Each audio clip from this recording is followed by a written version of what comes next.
everyone, this is Sam Black with Drafting Archetypes, and this week we're going to talk about drafting red-black in Phyrexia All Will Be One.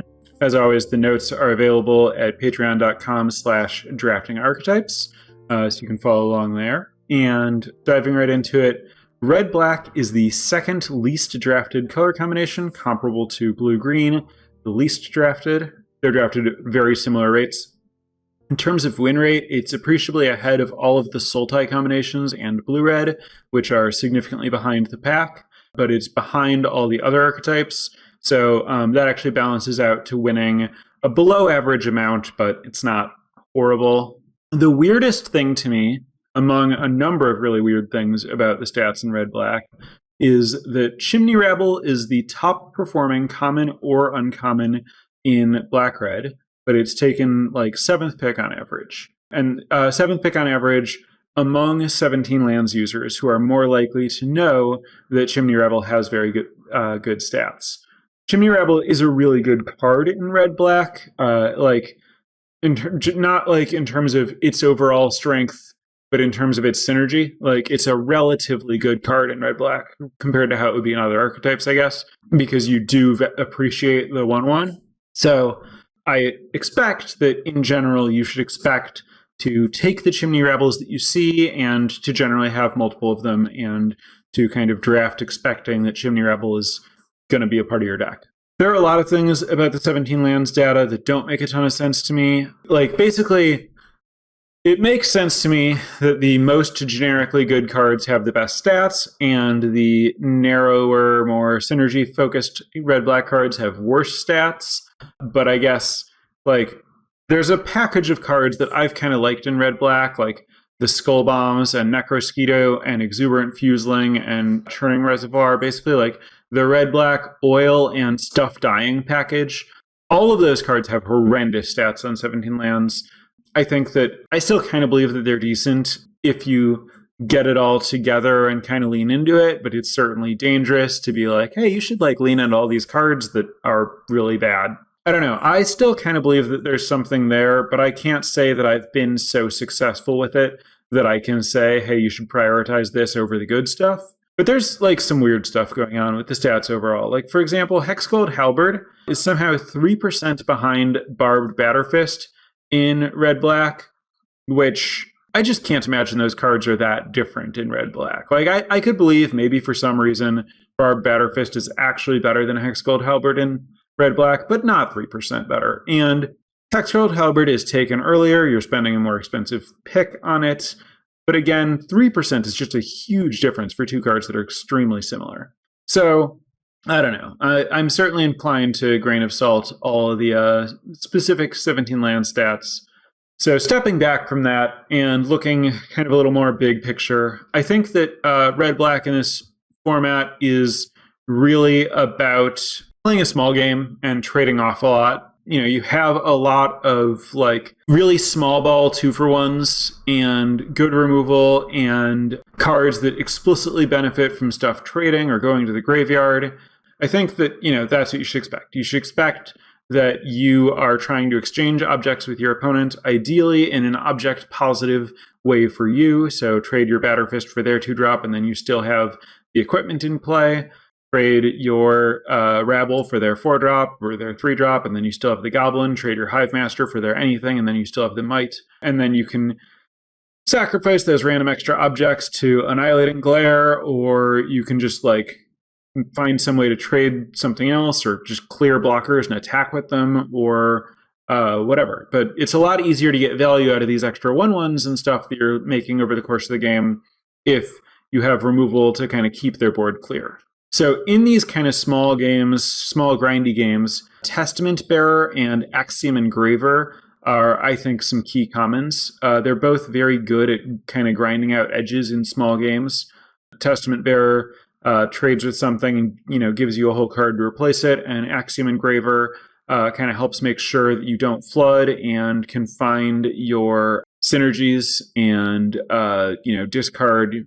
Mostly you're discarding extra lands. Also, if you are doing kind of the like Skull Bomb stuff, then those cantrips are likely to lead to you having more lands than you need in the late game. Axiom Engraver helps a lot with not flooding out there.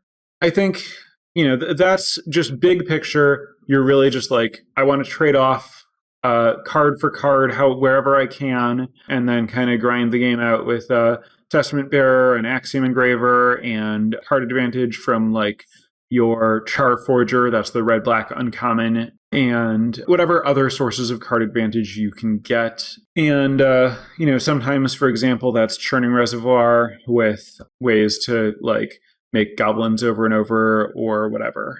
So I think there are kind of some really, like, I think you basically want a few commons and uncommons significantly ahead of the other commons and uncommons at like 2, 3, and 4 mana.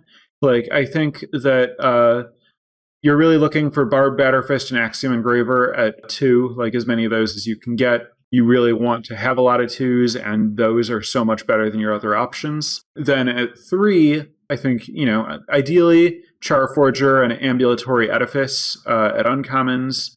But, Furnace Punisher and Atraxas Skitterfang and Stinging Hive Master and even Cutthroat Centurion are, like, not wildly worse. Like, if you play kind of any of those 3s, you should be fine.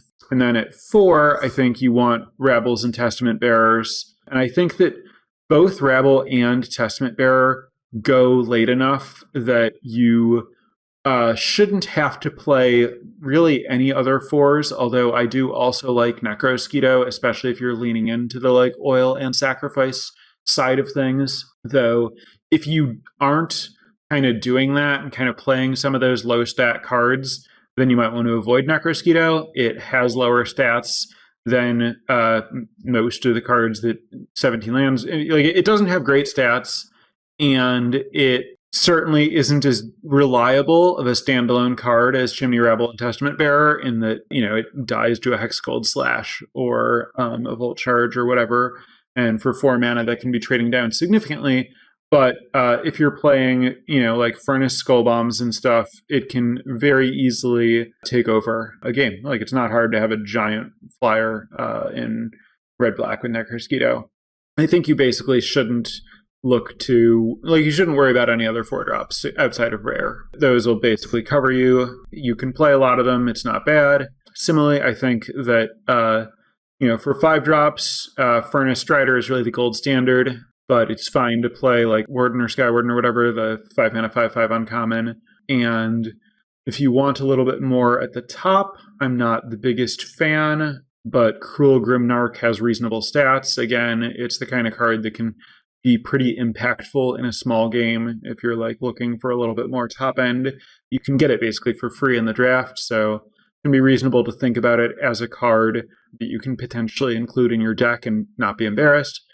Plays well with like Testament Bearer, in that Testament Bearer kind of extends the game, helps you, like, it's good to have like good hits to find, and I think you're generally going to make your land drops and stuff. So not the end of the world if you have a Cruel Grimnarch at the top of your curve. The Death Touch, they discard a card where you gain 5 life, 6 mana common. Yeah, then the rest of your deck, removal, and then like the slightly weaker like 1s, 2s, and 3s. I think that I would prioritize a lot of the premium creatures over a lot of the removal. Hexgold Slash, I think, is the best common removal spell for this deck, probably followed by Anoint and then Voltaic Charge, or Volt Charge, and then Annihilating Glare. I think Blazing Crescendo and Free from Flesh are also fine. I think they're both better than the Death Touch Indestructible Black Trick, but I also think it's not the end of the world if you have to play one of those.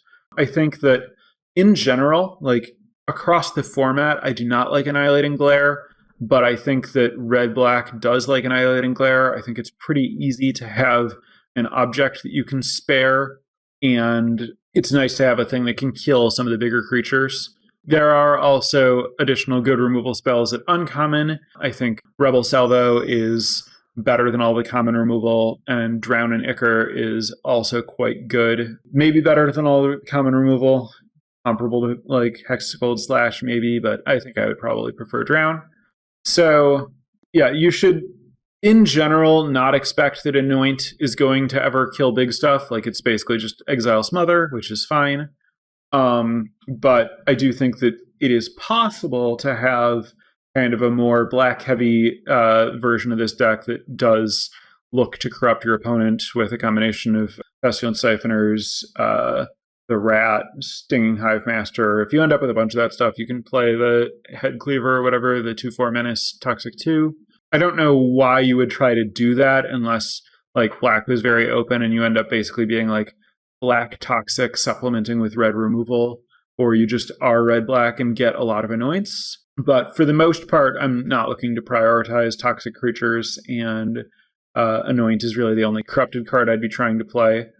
Yeah, you're mostly, I think, oil slash less synergy, more just like good 2-for-1 creatures and removal. I think that you're generally looking to play an early defensive game. Like, you don't want to be trying to trade blows in the first few turns with like a toxic creature, because you would prefer not to be corrupted while you can help it, and then kind of trying to turn the corner quickly with like Jimmy Rebel and Furnace Strider once you're at the point where like maybe it doesn't matter if you get corrupted because you're like hitting hard enough to win the race, or maybe you're blocking with your 2 and 3 drops and attacking with your 4 and 5 drops. Yeah, I think as far as this format goes, I kind of think of this as a controlling deck, which is really to say that it's mid-range, but like this is a format where in a lot of ways mid-range just is like de facto control. So it's like it's control because you want to draft 2 and 3 drops that block well rather than 2 and 3 drops that attack well, and because you're not concerned with getting your first creatures to connect with your opponent because you don't care about getting your opponent corrupted. And so I think that like don't care about corrupted kind of categorically in the format puts you a little bit more likely to be mid-range or control rather than aggro, where I care about corrupted is going to lead to you doing a lot more to like try to get those first couple hits in. So that is to say, I think that, for the most part, if you just think about your deck as more of a mid-range deck, like even though you have these kind of expensive aggressive cards like Rabble and Furnace Strider, they're really about turning the corner. They're not about like, you're not a like traditional like a red aggro get early damage in. You're an attrition deck, not a tempo deck. You're grinding the opponent out rather than beating them down. Their life, you're not like trying to get them low and burn them out. You're trying to have an overwhelming board presence and kill them quickly from there before they can like draw and cast their like giant planeswalkers and stuff and other bombs. But you're trying to win with board superiority, like better numbers, more cards in play, rather than like racing to eliminate your opponent's life total. I think that really covers like the key kind of conceptual difference in terms of like how you should be thinking about how you care about damage. And so, yeah, like I talked about, the deck has the potential to be high synergy. If you are high synergy, that's most likely about oil and combining. And then the way that red black is about oil is often going to be about oil and stuff dying. You'll have stuff like, I guess the best of them is Charforger, but Necrosquito, and while it has the worst stats by far, the 1-mana artifact, the black bat that gets creatures back from the graveyard, I think you need to be really, really deep on this whole kind of thing. But I'm a bit of a believer in that card, even though its stats are so bad. But I think that, like you need to really commit. You need to play like Skull Bombs and Churning Reservoir and just kind of like all the bad cards. If you have all the bad cards together, I still kind of think there's something there. But certainly, 17 land stats suggest that it's safer to be less about the synergy and more about kind of just a good curve with good removal and kind of those like reliable good cards that I talked about, like the good creatures. And then, if you have to play some tricks or spell bombs or whatever to round out the deck, so be it. Worth noting that Hazardous Blast has very good stats in red-green, really bad stats in red-black. That actually makes sense to me. Red-green is much more about big games. You have less removal, more like huge creatures. Green is generally just more likely to lend itself to a board stall. Whereas, if you're playing red-black and you're anywhere near this like small game thing that I'm talking about, like Hazardous Blast is a horrible small game card. That card is about like establishing a board stall and then killing all their blockers and winning or disabling their blockers and just like having power equal to their life total. You cast it and the game ends. Whereas if you're trading stuff off all the time, then Blast is just 4 mana to kill some 1-toughness creatures, basically. That also, leans into what I was saying about their life total isn't what matters.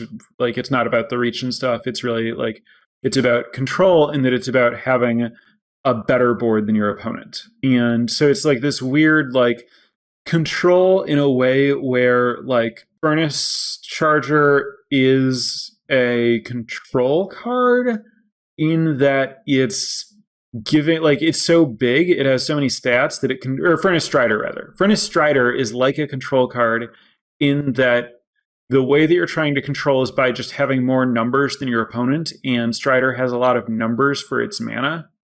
And so it blocks reasonably, but it also just attacks in a, I don't know if control is the right way to put it, but I guess what I'm saying is that it's attrition-y. Like, your opponent's often going to have to double block it, so it'll 2-for-1 them.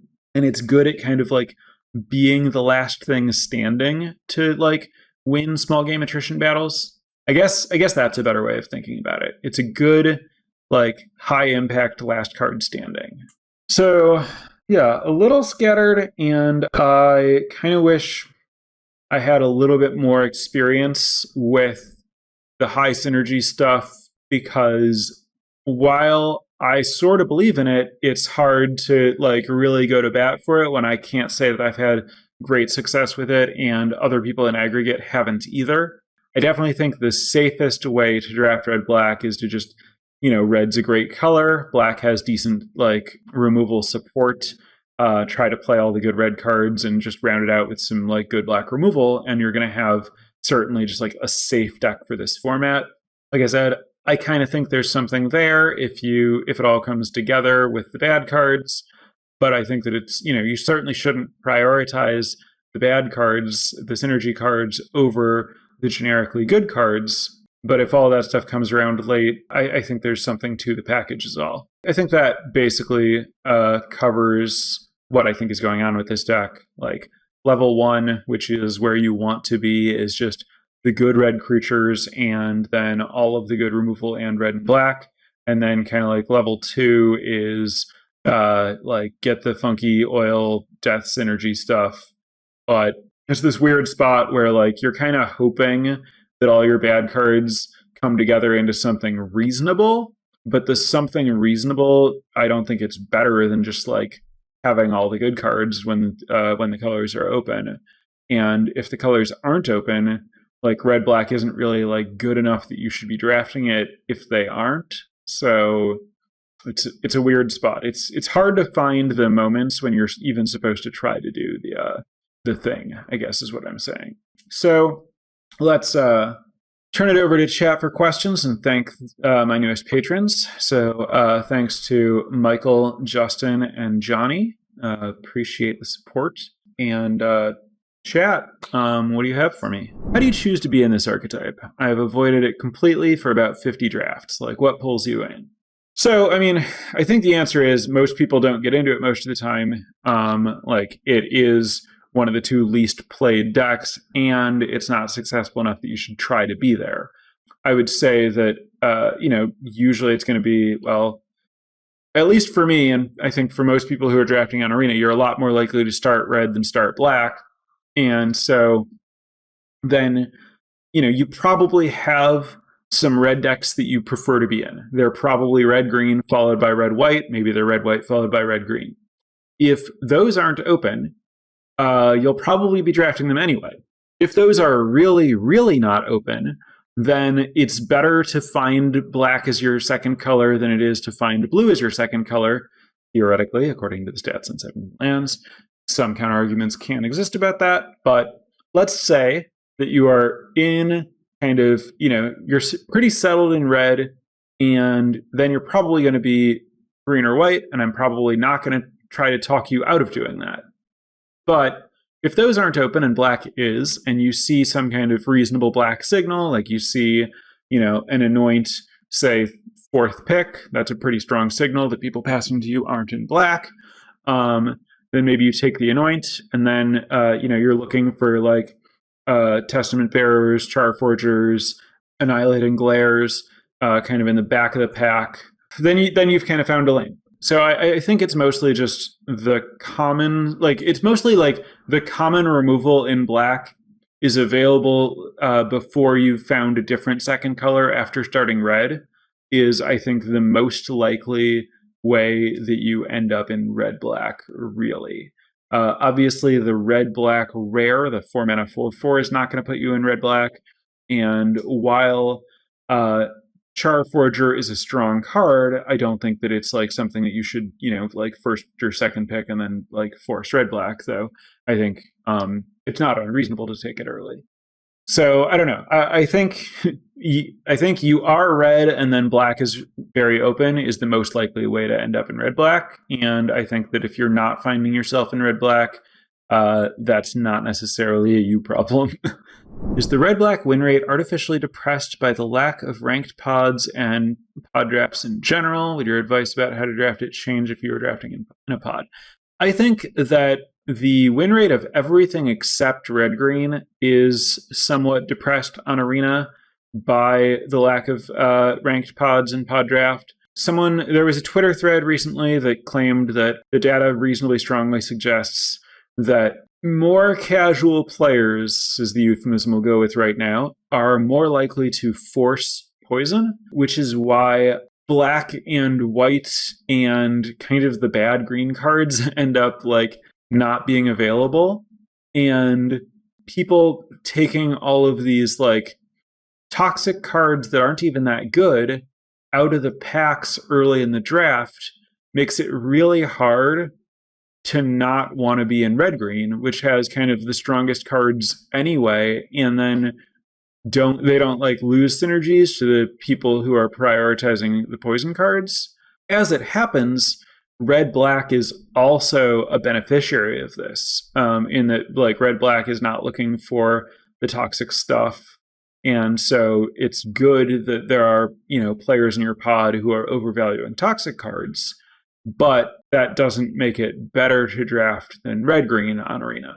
I don't know how much more I can say about that, but I do think that Arena is pretty different in this format than I think best of one on Arena is appreciably different from best of three, and best of one on Arena is very different than best of three in pod drafting. I feel that is always wrong unless you have an obscene amount of proliferate/token makers. I think that the time when I'm most likely to be interested in VAT is when I have churning reservoir or even multiple churning reservoirs that I want to play for non-VAT related reasons. But I do think that it is best a vast majority of the time not to play VAT. When I'm in a grindy archetype, I expect to splash more often. Absolutely. Does black-red support a splash pretty well? Yes, especially when black-red is more about oil. There's obviously a lot of synergy with green. Certainly when I looked at the recent black-red trophy decks, there was a lot of black-red splashing green for Glissa or some other gold bomb. And it is definitely the case that, if you're prioritizing Engraver and removal and trying to play a grindy game, you're not going super far out of your way to play, a Dune Mover or something in this deck and have the ability to splash. I don't like Prophetic Prism in the format in general, but certainly the more you're playing Annihilating Glare, the more reasonable it is to have a Prophetic Prism in your deck. So I do think that black-red is a very reasonable deck to splash in. Is Necrotitan decent in this archetype with Rabble token to sack or other sack stuff without corrupting your opponent? No, I don't think it's a good card to splash. I would just much rather have more Rabbles or Testament Bearers or other cards There are like some spots where you're going to be able to play it relatively free, but there are too many spots where you just don't have a 1/1 around, and it's going to be really bad. And then it's like pretty likely that your opponent has some kind of answer to it, and then you're like in a pretty bad spot. I know the stats on it are quite bad in red black. I would not mess around with it. Do you think Hive Master is a good card or just a good toxic card? I think that it is kind of generically good, and I think that it's a good like sack value card and a good toxic card.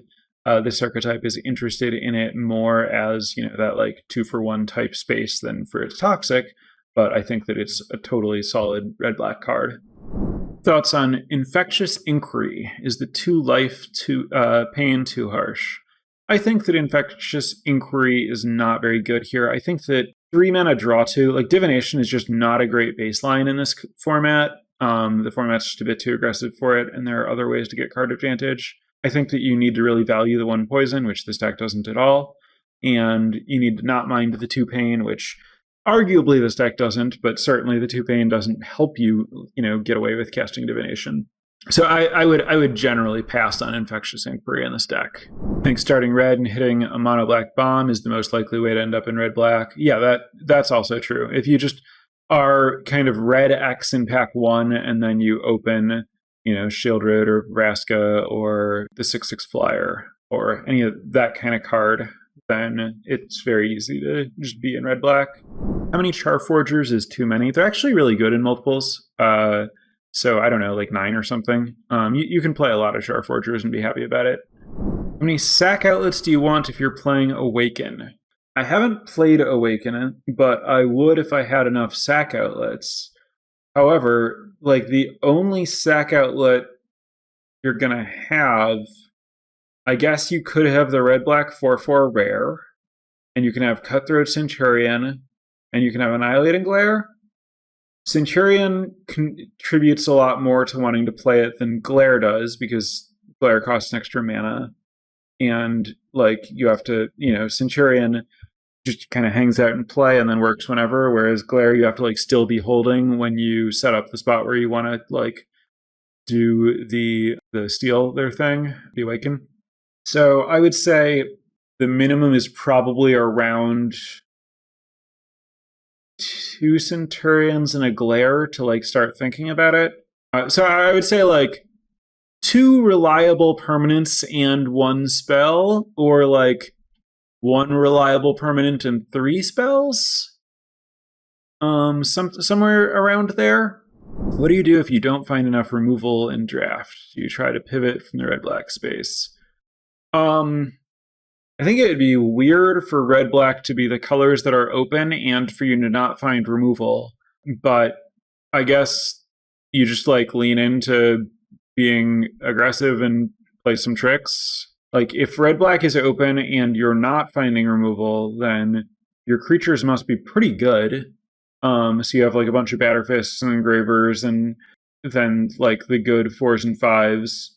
And that like aggressive plan backed by some crescendos and free from fletches sounds pretty reasonable to me. So if you're like correctly in red black and committed to it but not finding removal, then yeah, you're just an aggro deck with tricks, and that's fine. Maybe Chittering Skitterling if you have a toxic package. Yeah, I mean it's fine if you somehow are very deeply toxic, but I think that it's very unlikely for red black to be in a Chittering Skitterling deck. You need to have like such reliable toxic for that it just doesn't seem. Again, it would basically only happen if you're like mono black splash like Volt Charge and a couple other red cards, that you would end up being like that toxic. So yeah, big picture, I guess. You're a mid-range deck. You do care about attacking your opponent, but you're not really that. You're much more concerned with board superiority than their life total. Splashing is okay. You really want to have a good curve, as with all the decks in this format. You most likely are not going to prioritize kind of the like oil death stuff that red-black is theoretically about. You're better off prioritizing just good creatures and good removal, but it's possible to do good stuff with the more synergistic stuff. this is a deck that I think can often, like, I think it's not unlikely to have like a kind of weird curve where you have like a lot of 2s and 4s and not so many 3s, and I think that's fine. Like, basically, I guess what I'm saying is you should continue to take Rabbles and Bearers over non-premium 3s, like not Charforger. Like, take Charforger and Ambulatory Edifice over them, but like I think it's fine to take an additional Rabble or Bearer over a 3 that is generally weaker than them, like to fill your curve, unless you're like short on 2s. But just like playing another 2 and then having the good 4 instead of a 3, I think is a reasonable way for you to end up with your red-black deck. And yeah, I think that basically covers it. So thanks for listening. Sorry about the delay this week. I was planning to be somewhat delayed due to traveling to Pennsylvania, and then my flights got messed up on the way back. But I should be back on normal schedule moving forward. So thanks for listening, and I'll be back next week.